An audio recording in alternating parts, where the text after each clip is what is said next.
पण कॅनव्हास गळ्याचा आकार असतो तसा आपण कट करतो, पण आपला कॅनव्हास भरपूर वाया जातो. मग त्यासाठी आपण नवीन आयडिया आहे आपली, की आपण कॅनव्हासचे जे तुकडे असतात ना ते यूज करायचे. तर ते आपण ही जी साईड असती ज्याला चमकी दिसतीये ती साईड खाली ठेवायची आणि नॉर्मल साईड वर ठेवायची आणि प्रेस केलं ना तर ते बराबर प्रेस होऊन जातं असं. हे बघा.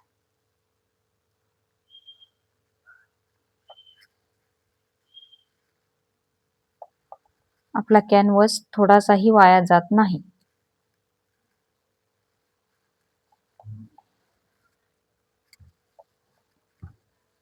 आणि मग आपण कैचीनी जसं गळ्याचा आकार आहे तसा आपण कट करून घ्यायचा. थोडं कमी पडलं तर आपण थोडं तुकडे, नाहीतरी आपला कॅनव्हास वाया जातो. मग आपण हे असं लावायचं. हे प्रेस झालंय आणि अशा नवीन नवीन आयडिया